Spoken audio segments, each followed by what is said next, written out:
YCP ప్రభుత్వం తీసుకొచ్చిన అనేకమైన సంస్కరణలను కూటమి ప్రభుత్వం చిన్నాభిన్నం చేసిందని కడప ఎంపీ వైఎస్ అవినాష్ రెడ్డి ధ్వజమెత్తారు. మాజీ డిప్యూటీ సీఎం అమ్జద్ బాషాతో కలిసి కడపలో మిలాదున్ నబీ వేడుకల్లో ఆయన పాల్గొన్నారు.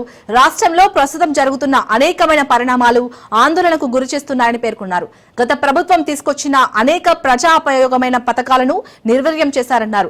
ఆరోగ్యశ్రీ పథకాన్ని పూర్తిగా పక్కన పెట్టేశారని వివరించారు.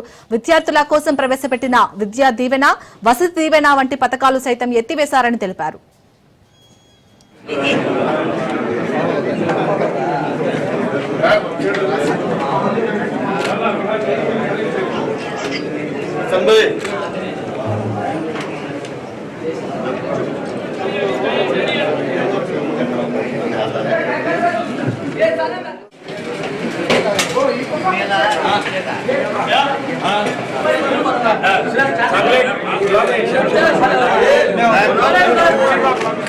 గతంలో రాజశేఖర రెడ్డి గారు చేసినటువంటి మంచి పనులు, ఆ తర్వాత జగన్మోహన్ రెడ్డి గారు తీసుకొచ్చినటువంటి గొప్ప సంస్కరణలు, ఇవన్నీ కూడా చంద్రబాబు నాయుడు గారి హయాంలో పూర్తిగా నిర్వీర్యం చేస్తూ ఉన్న పరిస్థితి వచ్చింది.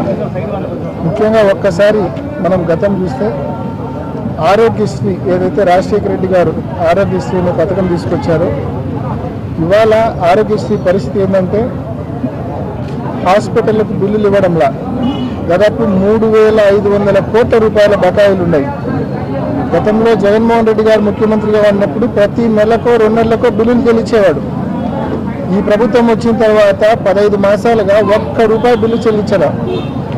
బిల్స్ అన్నీ అక్యూములేట్ అయిపోయినాయి. 3,500 కోట్లు నెట్వర్క్ హాస్పిటల్స్కి ఇవ్వాల్సినవి. కాబట్టి పూర్తిగా హాస్పిటళ్ళు కూడా జీతాలు చెల్లించలేని పరిస్థితుల్లో వైద్య సేవలు అందించకుండా ఇంకా పూర్తిగా వాళ్ళు సమ్మెకు దిగే పరిస్థితికి వచ్చారు. అంటే పూర్తిగా పథకాన్ని నిర్వీర్యం చేసే పరిస్థితికి ప్రభుత్వం తీసుకొచ్చింది.